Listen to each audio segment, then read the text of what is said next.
ఆ దావోస్ వెళ్ళమంటే అక్కడ చలి ఎక్కువ, అక్కడ స్నానాలు చేయలేము అని చెప్పి మాట్లాడినటువంటి అంటే ఆ ఐటీ మినిస్టర్కి ఈ ఐటీ మినిస్టర్కి డిఫరెన్స్ ఏంటి?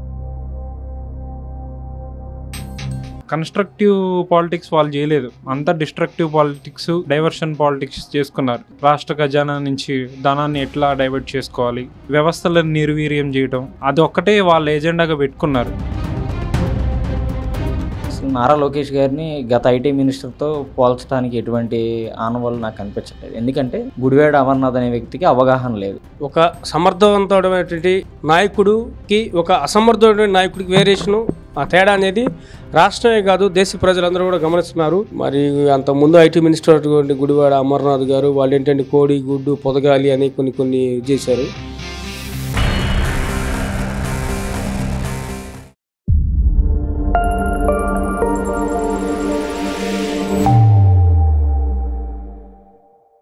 అన్న ప్రస్తుతం ఐటీ మినిస్టర్ నారా లోకేష్ యొక్క ఆస్ట్రేలియా పర్యటన చూస్తూ ఉన్నాం. దాంట్లో ఇండియాలోనే మొదటిసారి ప్రాన్స్ ఎక్స్పోర్ట్కి సంబంధించి ఒప్పందాలు చేసుకున్నట్టుగా వచ్చినటువంటి వార్తలు చూస్తా ఉన్నాం. అసలు ఏంటంటే ఓవరాల్గా ఒక ఐటీ మినిస్టర్గా లోకేష్ పనితీరు ఎలా ఉంది, ఓవరాల్ అంటే ఆస్ట్రేలియా టూర్ పైన మీ అభిప్రాయం? ఈ ఆస్ట్రేలియా టూర్లో భాగంగా అది మన ఫ్రాన్స్ ఎక్స్పోర్ట్ దాని గురించి ఒక కీలక ఒప్పందం అయితే జరిగింది ఆస్ట్రేలియా గవర్నమెంట్తో. గతంలో ఆ ఫ్రాన్స్ ఎక్స్పోర్ట్ని వాళ్ళు కొన్ని కారణాల వల్ల నిలిపివేయడం జరిగింది. ప్రధానంగా ఏంటంటే మన ఆంధ్రప్రదేశ్ నుంచి 60% ఏదైతే ఎక్స్పోర్ట్ అవుతుందో దాంట్లో 60% మన ఆంధ్ర నుంచే సీ ఫుడ్ అనేది ఎక్స్పోర్ట్ అవుతుంది. సుమారు 66,000 కోట్లు వర్త్ గల సీ ఫుడ్ ఎక్స్పోర్ట్ అవుతుంది ప్రతి సంవత్సరం. అట్లా ఇప్పుడు ఇది ఒక మైల్ స్టోన్ అని అనుకోవచ్చు మన ఎక్స్పోర్ట్. దానికి రాష్ట్రానికి ఇది ఒక మంచి బెనిఫిట్ కూడా ఉంటుంది మన సీ ఫుడ్ ఫార్మింగ్ చేసే వాళ్ళందరికీ. మెయిన్ గా అంటే ఇక్కడ కంపారిజన్ తీసుకోవాల్సి వస్తే లాస్ట్ టైం ఏదైతే వైఎస్ఆర్సీపీ గవర్నమెంట్ లో డెవలప్మెంట్ అనగానే లేదంటే ఏదైనా అనగానే ఫిష్ ఆంధ్ర అని చెప్పి కొన్ని ఫిష్ షాపులు పెట్టడం, లేదంటే అక్కడే చేపలు రోజులు అన్నీ బండ్లు వస్తాయని చెప్పి జగన్మోహన్ రెడ్డి గారు మాట్లాడుతూ ఈరోజు అదే ఆక్వాకల్చర్కి సంబంధించి ఇంటర్నేషనల్ ఎక్స్పోర్ట్కి నారా లోకేష్ గారు శ్రీకారం చుట్టడం అంటే ఏంటి కంపారిజన్? అసలు గత ప్రభుత్వ ద్వారానికను ఇప్పుడున్న ప్రజా ప్రభుత్వానికి చాలా వ్యత్యాసం అండి. ఎందుకంటే వాళ్ళకి ఏ మార్గంలో వాళ్ళకి బెనిఫిట్ ఉంటాయో వాటిల్ని వాళ్ళు అమలు పరిచి ముందుకు తీసుకెళ్లేవాళ్ళు. ఇప్పుడున్న ప్రభుత్వం ఏంటంటే ప్రజా ప్రయోజనాలు కూడా దృష్టిలో ఉంచుకొని వాళ్ళని ఇంకా ఉన్నతమైన స్థితికి ఎట్లా తీసుకెళ్లాలనే వాటిల్లో ప్రణాళికలు వేస్తున్నారు. మన గవర్నమెంట్ ఒక స్లోగన్ తీసుకొని 1 house 1 entrepreneur అనేది కానీ, రతన్ టాటా ఇన్నోవేషన్ హబ్ అనేది కానీ అసలు చాలా స్ఫూర్తిదాయకమైన మార్పులు తీసుకుంటూ ముందుకు వెళ్తున్నారు మన రాష్ట్ర ప్రభుత్వం. దాన్ని బట్టి మేము చాలా హర్షిస్తున్నామండి. ఇక్కడ చెప్పుకోవాల్సి వస్తే అసలు ఏంటి నారా లోకేష్ పనితీరు ఏంటి? గతంలో ఐటీ శాఖ మంత్రిగా ఉన్నప్పుడు ఆయన పనితీరు చూసాం, మధ్యలో గుడివాడ అమర్నాథ్ లాంటి ఐటీ మినిస్టర్ని చూసాం, ఇప్పుడు మళ్ళీ నారా లోకేష్ చూస్తా ఉన్నాం కదా. ఏంటంటే వీళ్ళ పనితీరులు ఏంటి? గతంలో కోడి ముందా గుడ్డు ముందా అనే ఆ టాపిక్ తోనే 5 సంవత్సరాలు గడిపేశారు ఆయన. ఈయన మన లోకేష్ గారు వచ్చిన తర్వాత సుమారు 90,000 కోట్ల పైచిలకు పెట్టుబడి గూగుల్ సంస్థ వచ్చింది. ఇక్కడ క్వాంటమ్ వ్యాలీ దాని అనుబంధ సంస్థలు. ఇప్పుడు రీసెంట్ గా మళ్ళీ ఇదే ఆస్ట్రేలియా పర్యటనలో మనకి వరల్డ్ క్లాస్ ఇన్ఫ్రాస్ట్రక్చర్స్ తో మనకి స్మార్ట్ సిటీస్ గానీ, మనకి స్టేడియంస్ గానీ, పబ్లిక్ ఏరియాస్ ని ఎలా డెవలప్మెంట్ చేయాలి, ఆ పార్క్స్ గానీ, సైక్లింగ్ ట్రాక్స్ గానీ, ఇట్లన్నిటి మీద వరల్డ్ క్లాస్ ఆర్కిటెక్చర్స్ తో మీటింగ్ కూడా చేశారు అక్కడ. దాన్ని బట్టి మేము చాలా హర్షిస్తున్నామండి. జరిగే ఈ డెవలప్మెంట్సే ఆ మార్పుని తెలియజేస్తుందని మేము. అంటే మెయిన్ గా గతంలో ఇదే విధంగా సమ్మిట్స్కి వెళ్ళాలి, లేదంటే పెట్టుబడులు ఆకర్షించడానికి, లేదంటే పెట్టుబడులు అడగడానికి వెళ్ళిన ప్రతిసారి కూడా వెళ్ళాలి అంటే ఏదో ఒక కారణం చెప్పుకుంటూ ఆగిపోయినటువంటి ఐటీ మినిస్టర్ని, ముఖ్యమంత్రిని గతంలో చూసాం. ఆ దావోస్ వెళ్ళమంటే అక్కడ చలి ఎక్కువ, అక్కడ స్నానాలు చేయలేము అని చెప్పి మాట్లాడినటువంటి అంటే ఆ ఐటీ మినిస్టర్కి ఈ ఐటీ మినిస్టర్కి డిఫరెన్స్ ఏంటి? వాళ్ళంతా ఒక నియంత పరిపాలనలో ఆయన ఏది చెప్తే దానికి కట్టుబడి వాళ్ళు డెసిషన్స్ తీసుకునే వాళ్ళండి. అందుకనే వాళ్ళు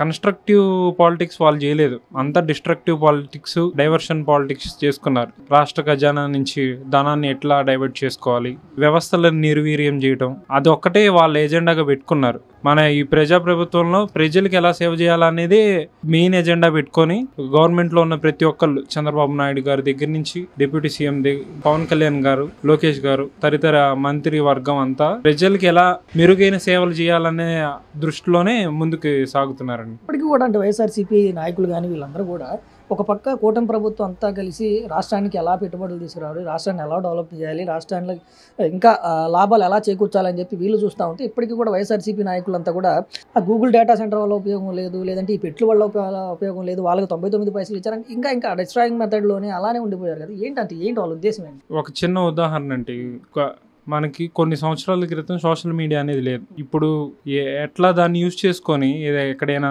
మారుమూల గ్రామంలో ఏదైనా సమస్య వచ్చినా కూడా అందరికి చేరువవుతుంది. అలాంటి టెక్నాలజీని తీసుకొచ్చే భాగంలోనే ఈ ఏఐ టెక్నాలజీ కూడా ఇప్పుడు వర్క్ స్ట్రెస్ అనేది మనిషికి చాలా హ్యూజ్గా తగ్గిస్తుంది, ఎడిటింగ్లో కానీ దేంట్లో అయినా. దాన్ని అనుసంధానం చేసుకుని ఎన్నో సంస్థలు ఇప్పుడు సెంటర్ ఒకటి వస్తే టెక్నాలజీ ఒకటి వస్తుంది కాదు, దానికి ఇన్ఫ్రాస్ట్రక్చర్కి దాన్ని అంతా కట్టే విషయంలో వాటిల్లో కానీ ఎంతో మందికి ఉపాధి కల్పిస్తున్నారు. అదంతా కన్స్ట్రక్టివ్ విజన్ ద్వారా వెళ్తున్నారండి. ఇంకా వాళ్ళు ఏదో ఒకటి ఇప్పుడు తాజాగా వస్తున్న కామెంట్స్ ఏంటంటే మొత్తం తీసుకెళ్లి వైజాగ్లోనే డెవలప్ చేస్తున్నారు అని జనాల్లో ఒక కొత్త అనుమానాలకి తెర తీరుస్తున్నారు. ప్రజలు ఒకటే గుర్తించాలి, మనకి ఇక్కడ అమరావతిలో క్వాంటమ్ వ్యాలీ కూడా వస్తుంది, దానికి అనుబంధ సంస్థలు వస్తాయి, దాని ద్వారా ఎంతోమందికి ఉపాధి కల్పిస్తారు. గవర్నమెంట్ రాష్ట్ర ప్రభుత్వం ఏం తీసుకుందంటే వైద్య, విద్య, హాస్పిటాలిటీ వీటిలన్నిటికీ ప్రాముఖ్యంగా తీసుకొని మనకు ఆంధ్రాని మొత్తం అమరావతి ఏరియా మొత్తం ఎడ్యుకేషనల్ హబ్ అయింది. ఇంకో రానున్న రోజుల్లో స్పోర్ట్స్ హబ్ కూడా ఇది అవుతుంది. ఇట్లా హాస్పిటాలిటీ, టూరిజం ను కూడా ఎట్లా అన్ని దిశలుగా ఎలా డెవలప్ చేయాలనేది ఆలోచించారు. ఇప్పుడు మొన్న దసరా ఉత్సవం చూస్తే దానికి కంటిన్యూస్ గా సంబరాలు జరిగిన అన్ని రోజులు హెలికాప్టర్ రైడ్ పెట్టారు. అట్లా వినూత్నమైన ఆలోచనలతో ప్రజలని చైతన్యం చేసే దిశలో ఒక టూరిజం హబ్ గా కూడా చేస్తున్నారు. ఒక్క ఏరియాని కాదండి, ఎక్కడ ఏ డెవలప్మెంట్ పాసిబిలిటీస్ ఉన్నాయో దాన్ని ఆల్రెడీ రీసెర్చ్ చేసేసి ఉన్నారు. అవి ఒక్కొక్క క్రమంగా డెవలప్ అవుతుందని అందరూ గుర్తించాల్సిందిగా చెప్తున్నాం అండి.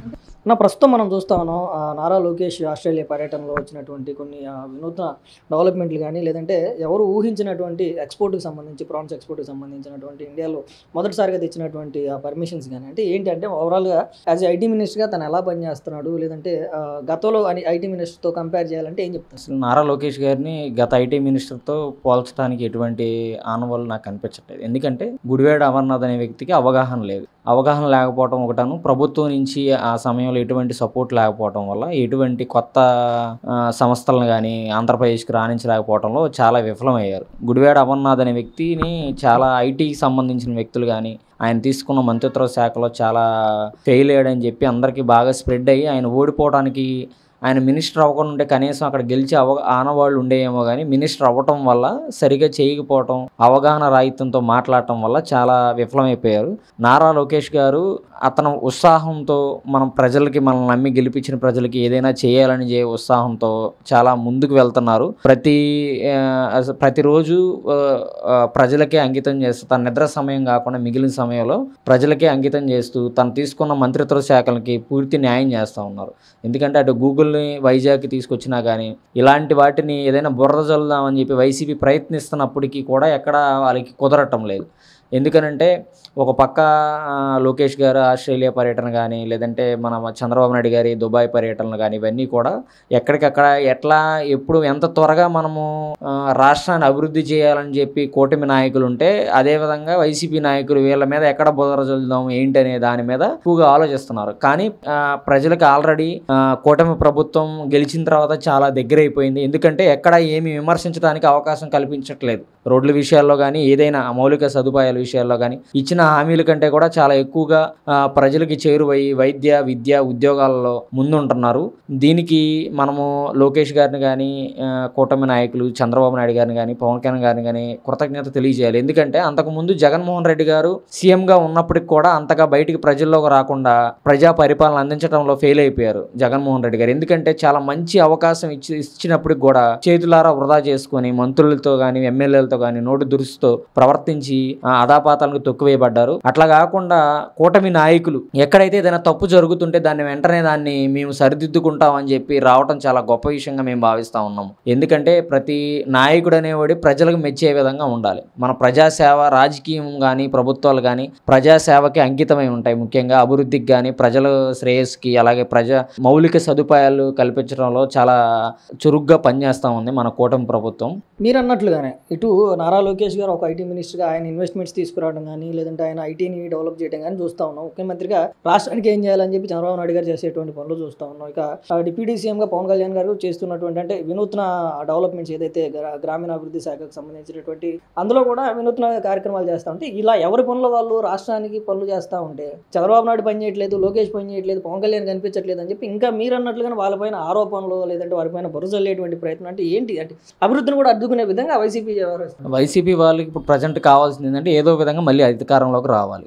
ఆ పని అయితే జరగదండి. ఈ టర్మ్ వరకు 2029 తర్వాత విషయం మిగిలిన తర్వాత 5 సంవత్సరాల తర్వాత ఆలోచిద్దాం. నెక్స్ట్ రాబోయేది కూడా జరిగేది చెప్తా ఉన్నాం. ఎందుకని చెప్తా ఉన్నాము అంటే మనము గత ప్రభుత్వంలో చూసుకుంటే జగన్మోహన్ రెడ్డి గారు కొన్ని అనుభవాలు ఉన్న మంత్రిత్వ శాఖ ఉన్నా కానీ సరిగా సింగిల్ ఇంజిన్ కాదు కదా, సరైన ఇంజిన్ తో కూడా ప్రభుత్వం ముందుకు నడవలేదు. కానీ ఇప్పుడు నారా చంద్రబాబు నాయుడు గారు, పవన్ కళ్యాణ్ గారు, లోకేష్ గారు ట్రిపుల్ ఇంజిన్ తో, అలాగే పైన సర్కార్ సెంటర్ లో మోడీ గారి ఆధ్వర్యంలో త్రిబుల్ ఇంజిన్ తో ఆంధ్రప్రదేశ్ లో, అలాగే కింద ఉన్న మంత్రిత్వ శాఖలందరినీ మేలుకొల్పుతూ ప్రతిరోజు వాళ్ళకి అవగాహన, ప్రతి మంత్రిత్వ శాఖపై అవగాహన కల్పిస్తూ ఏమైనా జరుగుతున్న లోటుపాట్లని చాలా సమీక్షిస్తూ ఉన్నారు. పవన్ కళ్యాణ్ గారు ఆయన ఎట్లా కృషి చేస్తారు, ఏంటి అవగాహన కల్పించుకొని దాన్ని ఎలా మనం చేసుకోవాలి, అధికారులను అడిగి ఏ విధంగా చేయాలనే దాని మీద చాలా అవగాహన ఉన్నారు. ఎక్కడ ప్రజలు ప్రతిపక్ష నాయకులు బురద జల్లితే నాయకత్వం పడిపోదు, కూటమి ప్రభుత్వం కూడా పడిపోదు. ప్రజలు ఎప్పుడైతే వ్యతిరేకిస్తారో అప్పుడే, వ్యతిరేకించేదాకా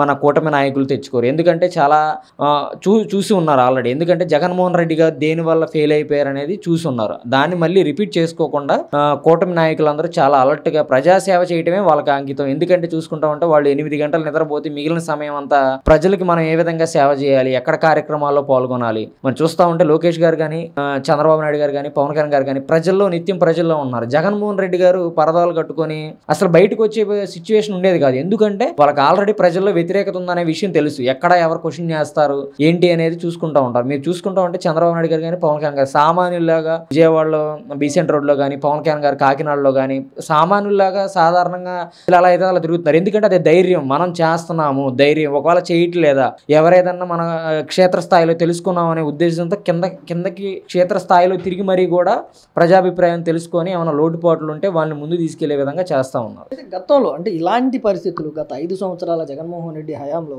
ఇట్లా ఐటీ మినిస్టర్ విదేశాలకు వెళ్ళటం కానీ లేదంటే పెట్టుబడులు ఆకర్షించడం కానీ, దావోస్ వెళ్ళమంటే చలి ఉందని చెప్పినటువంటి ఆ నాయకులు ఇప్పుడు ఐటీ మినిస్టర్ గా ఇతను పనిచేస్తా ఉంటే, నారా లోకేష్ ఈ విధంగా పనిచేస్తా ఉంటే అసలు వాటి వల్ల ఉపయోగం లేదంటే ప్రధానంగా గూగుల్ డేటా సెంటర్ వల్ల ఎవరికి ఉపయోగం లేదు, అసలు ఎవరికి దానివల్ల ఒక జాబ్ రాదని చెప్పి మాట్లాడుతా ఉన్నటువంటి ఐటీ మినిస్టర్ అంటే పరిస్థితి ఏంటి అంటే ఈ విధంగా భారతదేశంలోనే ఆంధ్రప్రదేశ్ ని తలమానికంగా చేసే నారా చంద్రబాబు నాయుడు గారు కృషి పడతా ఉంటే అసలు నారా చంద్రబాబు నాయుడు రాష్ట్రానికి ఏం పని చేయట్లేదు అని చెప్పి జగన్మోహన్ రెడ్డి కానీ, అంటే ఈ విధంగా పవన్ కళ్యాణ్ గారి పైన కూడా చేస్తా ఉన్నటువంటి పేరు నాని ఇలాంటి వాళ్ళు వచ్చి పవన్ కళ్యాణ్ వల్ల కూడా ఏం ఉపయోగం లేదని చెప్పి మాట్లాడతాం. అంటే ఇదే పనే వైసీపీ నాయకులకి, అంటే వాళ్ళకి ఇంకా వేరే పనే ఉండదు. ఎందుకంటే ప్రజల ఇళ్లలో కూర్చోబెట్టారు ఎవరి కాలని. ఇప్పుడు బయటకు వచ్చి మాట్లాడుతున్నా ఎవరు పట్టించుకునే సిచ్యువేషన్ లేరు. కానీ ఏంటంటే వాళ్ళు మనం ఏమి మాట్లాడకపోతే ప్రతిపక్షం కూడా లేదని అనుకునే, ప్రతిపక్షం లేదు. యాక్చువల్ గా మన ప్రతిపక్ష నాయకులు మన రాష్ట్రంలో లేరేంటి, ఎక్కడ కనిపించరు ఏంటి అని అంటున్నారు.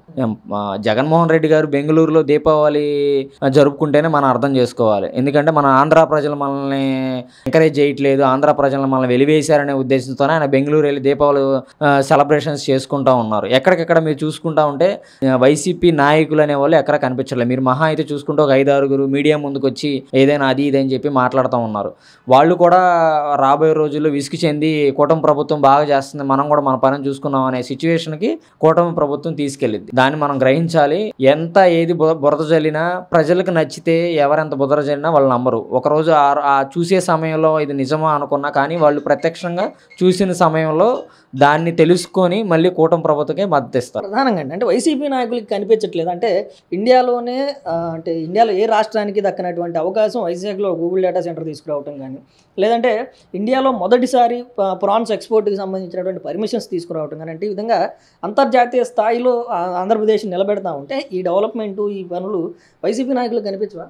వాళ్ళకి అంతా కనిపించాల్సింది ఏంటంటే ఎక్కడ ఏది చూద్దామా, ఏది బ్యాడ్ దొరికిద్దా అని చూద్దామా. వైజాగ్కి మనకి చాలా ఐటీ హబ్కి చాలా అనుగుణంగా ఉండే వైజాగ్ నగరం ఈ రోజుల్లో మన దేశంలోనే అత్యంత ఉత్తమ నగరంగా రాబోయే రోజుల్లో ఉండబోతా ఉంది. వైజాగ్లో గూగుల్ సెంటర్ అనేది ఒక మంచి ప్రాంతంలో పెట్టారు. అంటే సముద్ర తీర ప్రాంతంలో మనకి దానికి సంబంధించి కావాల్సిన ఎలక్ట్రిసిటీ కానీ లేదంటే వాతావరణ పరిస్థితులు కానీ అన్నీ అనుకూలంగా ఉంటాయని చెప్పే ఉద్దేశంతోనే వైజాగ్కి గూగుల్ సెంటర్ సెంటర్ తీసుకురావడం జరిగింది. దానివల్ల ఎన్నో ఉపయోగాలు ఉంటాయి. ఒక పరిశ్రమ మనము సాధారణంగా చూసుకుంటే ఎక్కడైనా ఒక గ్రామస్థాయి ప్రాంతంలో ఒక మీటింగ్ జరిగితేనే ఎంతోమంది వందల మంది చేతి వృత్తులు వాళ్ళు వీళ్ళు ఎంతో బాగుపడుతూ ఉంటారు. అలాంటిది మన గూగుల్ సెంటర్ అనేది ప్రపంచ స్థాయిలో మొత్తం ప్రతి ఒక్కరు నిత్యం ఉపయోగించే ఒక వెబ్సైట్ లాంటిది. దాన్ని మనం వైజాగ్లో పెట్టుకోవడం అనేది చాలా అదృష్టంగా భావించి స్వాగతించాలి. ఈ వైసీపీ నాయకులకి ఏమైపోతా ఉందంటే కనీసం వచ్చే మంచిని పొగడకపోయినా పర్లేదు, తిట్టే పరిస్థితుల్లో ఉండి బురద జల్లి దాని మీద తెలియని అవగాహనతో మీడియా ముందుకు వచ్చి అదని చెప్పి దాని వాటర్ కంటెంట్ అంట పోయిద్ది, మనకి చాలా ఇబ్బంది అయ్యిద్ది, అనారోగ్యాలకు పాలవుతారు అలా అని చెప్పి మనం ఎలా అయితే మన ఆధునికతను ముందుకు తీసుకెళ్లాలో అలాగే ప్రజల సంక్షేమం కూడా కోరి ఏదైతే ఎక్కడ పెడితే బాగుంటుంది ఏందనే చూసుకొని చేసే విధంగానే చెందుతారు. మనం అమరావతిలో పెట్టొచ్చు, కానీ నాయకులందరూ దాన్ని ఎందుకు డిసైడ్ చేశారు విశాఖపట్నంలో తీర ప్రాంతంలో పెడితే బాగుంటుంది, వైజాగ్ని ఐటీ హబ్గా మనం తీర్చిదిద్దాలి, అంతా ఒకే చోట అభివృద్ధి చెందకూడదనే ఉద్దేశంతోనే ఏ మాట అయితే చెప్పారో రాష్ట్రం మొత్తం ప్రతి జిల్లాని అభివృద్ధి చేస్తామని చెప్పి అమరావతి రాజధానితో పాటు వైజాగ్ని కానీ మరికొన్ని జిల్లాల్లో మరికొన్ని ప్రాంతాలను కానీ అభివృద్ధి చేసే విధంగానే ప్రతి ఒక్కటి నేను వ్యక్తిగతంగా ఏదైనా చెప్పండి, రాబోయే 2-3 సంవత్సరాల్లో 29 లోపు ఆంధ్ర రాష్ట్రం మరో హైదరాబాదు, బెంగళూరు, చెన్నైలకు మించిపోతుందని చెప్పి సగౌరవంగా తెలియజేస్తూ ఉన్నాను. ఓకే అన్న, ప్రస్తుతం ఐటీ మినిస్టర్ నారా లోకేష్ గారి ఆస్ట్రేలియా పర్యటన చూస్తూ ఉన్నాం. దీంట్లో అనేక రకాలైనటువంటి మార్పులు చేర్పులు, అనేక రకాలైనటువంటి పెట్టుబడులు రాష్ట్రానికి వస్తున్నటువంటి పరిస్థితులు చూస్తూ ఉన్నాం. ఏంటి అంటే గత ప్రభుత్వానికి ఈ ప్రభుత్వానికి ఈ పర్యటనలు కానీ ఈ పెట్టుబడులు కానీ ఏంటి వ్యత్యాసం అంటే ఏం చెప్తారు? ఒక సమర్థవంతమైనటువంటి నాయకుడికి ఒక అసమర్థమైన నాయకుడికి వేరియేషను ఆ తేడా అనేది రాష్ట్రమే కాదు దేశ ప్రజలందరూ కూడా గమనిస్తున్నారు. మరి ఈరోజు మన నారా లోకేష్ గారు మరి ఆస్ట్రేలియా పర్యటనకు వెళ్ళి మన భారతదేశం నుంచి మొట్టమొదటిసారిగా ఆస్ట్రేలియాకి ఎగుమతులను ఒప్పందాన్ని కుదిర్చాడు మొట్టమొదటి వ్యక్తి ఎవరయ్యా అంటే అది నారా లోకేష్ గారు అని చెప్పాలి. మరి అలాగే కాదు, ఈరోజు స్మార్ట్ సిటీ డెవలప్మెంట్ గురించి కానివ్వండి, అలాగే సోలార్ ప్యానల్స్ గురించి కూడా ఆస్ట్రేలియాతో ఒప్పందం జరుగుతుంది. అలాగే రేపు రాబోయే కాలంలో వైజాగ్లో జరగబోయేటటువంటి మీటింగ్లో కూడా రాష్ట్ర అభివృద్ధి గురించి మన రాష్ట్రం నుంచి మన దేశం నుంచి ఆస్ట్రేలియా వెళ్ళి సెటిల్ అయినటువంటి ప్రతి ఒక్క వ్యాపారవేత్తతో కూడా మాట్లాడి మీరు వ్యాపారాలు చేసుకోవడానికి కానివ్వండి, ఈ రాష్ట్రం ఈ దేశాన్ని డెవలప్ చేయడానికి ఇది ఒక అవకాశం, మీరు ఖచ్చితంగా వచ్చి మీరు మన భారతదేశంలో ఉన్నటువంటి ఆంధ్రప్రదేశ్లో మీరు పెట్టుబడులు పెట్టగలిగితే అన్ని విధాలుగా వ్యాపారాలకు అనుగుణంగా ఉంది అని చెప్పేసి నారా లోకేష్ గారికి ప్రతిదీ కూడా వాళ్ళకి ఎక్స్ప్లెయిన్ చేసి ఈ భారతదేశంలో ఉన్నటువంటి ఆంధ్రప్రదేశ్ అభివృద్ధి గురించి వారు పూర్తిగా ఎక్స్ప్లెయిన్ చేయడం జరుగుతుంది. దానివల్ల వాళ్ళు కూడా ప్రతి ఒక్కరూ కూడా ఆంధ్రప్రదేశ్ వెళ్దాము, అక్కడ వ్యాపారాలు స్టార్ట్ చేద్దాము, అభివృద్ధి చేద్దాం అనే ఆలోచనతో ప్రతి ఒక్కరూ కూడా 10 కంపెనీలు కూడా ముందుకు వస్తాం జరుగుతుంది. ఇది అదే గనక గత ప్రభుత్వంలో ఉన్నటువంటి వైసీపీ గవర్నమెంట్ లో ఉన్నటువంటి జగన్మోహన్ రెడ్డి దావోస్ పర్యటన వెళ్ళాలంటే నాకు చలిగా ఉంది, నేను వెళ్ళలేని పరిస్థితి అట్లా ఉండేది. ఆయన వెళ్ళడం తిరిగి రావటమే కానీ ఏ ఒక్క కంపెనీ కూడా ఆయన చూసి ఎవరు కూడా ఆ రోజు ఇంట్రెస్ట్ చూపించే పరిస్థితి లేదు. కానీ ఈ రోజు నారా లోకేష్ గారు ఆస్ట్రేలియా పర్యటనలో రాను ఫ్యూచర్లో ఎన్నో కంపెనీలు ఈరోజు క్యూ కట్టే పరిస్థితి వచ్చే పరిస్థితి మాత్రం కంపల్సరీ ఆంధ్రప్రదేశ్లో ఉంది. చూస్తాను అంటే ఈ 16 నెలల ఈ కూటమి ప్రభుత్వంలో ప్రధానంగా ఐటీ శాఖ మంత్రిగా నారా లోకేష్ గారి పనితీరును చూసుకుంటే మన వైజాగ్కి వచ్చినటువంటి గూగుల్ డేటా సెంటర్ కానీ లేదంటే మిగతా కంపెనీలు ఏదైతే అశోక్ లైలాండ్కి సంబంధించి లేదంటే ఇతర అనేక రకాలైనటువంటి ఆర్టిఫిషియల్ ఇంటెలిజెన్స్కి సంబంధించి కానీ ఈ విధంగా ఒక్కొక్క డెవలప్మెంట్ మనం చూస్తూ ఉన్నటువంటి పరిస్థితి. అంటే మొత్తంగా ఓవరాల్ నారా లోకేష్ గారి పనితీరేండి ఈరోజు మన ఆంధ్రప్రదేశ్కి గూగుల్ డేటా సెంటర్ రావడం అనేది మన రాష్ట్రంలో ఉన్నటువంటి దేశంలో ఉన్న అన్ని రాష్ట్రాలు ఆంధ్ర వైపు చూస్తున్నాయి. ఏంటి ఆంధ్రప్రదేశ్లో గూగుల్ డేటా సెంటర్ కేవలం ఆంధ్రప్రదేశ్లోనే ఎందుకు వస్తుంది, మన సీఎంలు ఎందుకు తీసుకురాలేకపోతున్నారు అని చెప్పేసి అన్ని రాష్ట్రాల సీఎంలు ఏం చేస్తున్నారంటే ప్రజలు సీఎంని ప్రశ్నిస్తున్నారు, ఆ గూగుల్ డేటా సెంటర్ మన రాష్ట్రానికి ఎందుకు తీసుకోలేకపోతున్నారనే ఆలోచన ప్రతి ఒక్క రాష్ట్రంలో ఉన్న ప్రజలు కూడా ప్రశ్నించే పరిస్థితి వచ్చేసింది. ఇది కేవలం ఆంధ్రప్రదేశ్ దక్కిన గౌరవం, అది కేవలం మన నారా లోకేష్ గారు ఉండి మన సీఎం గారు చంద్రబాబు నాయుడు గారు కేవలం వాళ్ళ కృషి, వాళ్ళ పట్టుదల, వాళ్ళ కష్టం ఫలితమే ఈ గూగుల్ డేటా సెంటర్. మొత్తంగా అంటే గత 5 సంవత్సరాలు ముఖ్యమంత్రిగా జగన్మోహన్ రెడ్డి కానీ లేదంటే అప్పుడున్నటువంటి ఐటీ శాఖ మంత్రిగా గుడివాడ అమర్నాథ్ కానీ వీళ్ళ వల్ల రాష్ట్రానికి వచ్చినటువంటి పెట్టుబడులు ఏంటి, వీళ్ళ వల్ల రాష్ట్రానికి వచ్చినటువంటి ఆదాయం ఏంటి? మరి అంతకుముందు ఐటీ మినిస్టర్ గుడివాడ అమర్నాథ్ గారు వాళ్ళు ఏంటంటే కోడి గుడ్డు పొదగాలి అని కొన్ని చేశారు. అప్పుడు వచ్చినటువంటి కంపెనీలు లేవండి. ఫిష్ ఆంధ్ర అని చెప్పేసి ఎంతో మంది చదువుకొని యువకులు ఉద్యోగాలు లేక ఎంతో మంది ఇబ్బందుల్లో ఉన్నప్పుడు వాళ్ళు తెచ్చిన కంపెనీలు ఏంటంటే ఫిష్ ఆంధ్ర ఫిష్ ఆంధ్ర అని చెప్పేసి ఆ షెడ్లు కట్టిచ్చేసి అక్కడ చేపలు అమ్మించటం, ఇది వీళ్ళు చేసే వ్యాపారం. వీళ్ళు చేసే ఆ కంపెనీలు తెచ్చిన కంపెనీలు ఏంటంటే ఫిష్ ఆంధ్ర అని చెప్పేసి. అది కాదండి, భారతదేశం ఒక ఆస్ట్రేలియాతో ఒప్పందం మొట్టమొదటిసారి కుదుర్చుకున్నారు. ఆక్వా రైతులు ఎగుమతులు చేయక చాలా మంది పెంచినటువంటి ఫ్రాన్స్ ని ఎగుమతులు లేక ఆక్వా రైతులు ఎంతో మంది ఇబ్బంది పడుతున్నారన్న ఆలోచనతో నారా లోకేష్ గారు ఆస్ట్రేలియాతో మొట్టమొదటిసారిగా భారతదేశంలో ఎవరు ఇలాంటి ఒప్పందం కుదుర్చుకోలేదు. భారతదేశంలోని మొట్టమొదటిసారిగా ఫ్రాన్స్ ని ఆస్ట్రేలియాకి ఎగుమతి చేసేదా అనే ఈ డీల్ ని కుదుర్చుకున్న మొట్టమొదటి వ్యక్తి ఎవరంటే అది నారా లోకేష్ అని చెప్పుకోవడం చాలా గర్వంగా ఉంది. గురుగారు, ఈ మధ్యకాలంలో మనం చూస్తా ఉన్నాం, గత 4 రోజులుగా నారా లోకేష్ ఆస్ట్రేలియా పర్యటన చూస్తా ఉన్నాం కదా, అంటే ఏమనిపిస్తా ఉంది, ఎట్లా పనిచేస్తున్నాడు ఆయన? ఆస్ట్రేలియా పర్యటన లోకేష్ బాబు గారిది చాలా ఆనందకరంగా ఉంది. ఎందుకంటే పెట్టుబడిదారులు పోటీగా ఆయన, మీరు మా దగ్గర రాండి సార్, మేము వస్తాము, మీరు ఎక్కడంటే అక్కడ మేము కూడా ఒక వ్యవస్థ ఏర్పాటు చేసుకుంటాము, మీరు మా దగ్గర కూడా రాండి సార్ అని మన ఇండియాకు తిరిగి రావాలన్నా రానికుండగా రాష్ట్రాలు పిలుచుకొని మనకి పరిశ్రమలు వస్తానికి పూర్తి స్థాయిలో మద్దతు ఇస్తున్నారు విదేశాల నుంచి. అది కూడా తెలుగుదేశం గవర్నమెంట్ లోనే చంద్రబాబు నాయుడు గారు, లోకేష్ గారు వల్లే ఈ రాష్ట్రం ఏదోటి పెట్టుకోవాలి, ఆడికెళ్ళి మనం ఇండియాలోనే ప్రపంచ స్థాయిలోనే మనం అమరావతి రాజధానిలో అనేది ఏదో ఒకటి పెట్టుకోవాలనే ఆలోచన అన్ని దేశాల వాళ్ళకు ఉన్నాయి. అన్ని దేశాల కూడా లోకేష్ బాబు గారు ఇచ్చిన హామీ, వాళ్ళకి ఏమిస్తే అది ఎక్కడ ఇమిడియట్ గా వాళ్ళకి ఎలా కావాలంటే అలా వ్యవస్థలన్నీ ఆయన వాళ్ళకి కావాల్సినవన్నీ ఏర్పాట్లు చేస్తున్నారు ప్రభుత్వం నుంచి. అందుకని బాగా స్పందించి బాగా వస్తున్నారు. మన వాళ్ళు కూడా ఎవ్వరు కూడా ఖాళీగా లేకుండా ఏ సంస్థ వచ్చినా వేల సంఖ్యలో ఉద్యోగాలు ఇస్తున్నారు. చాలా అభివృద్ధి జరుగుతుంది.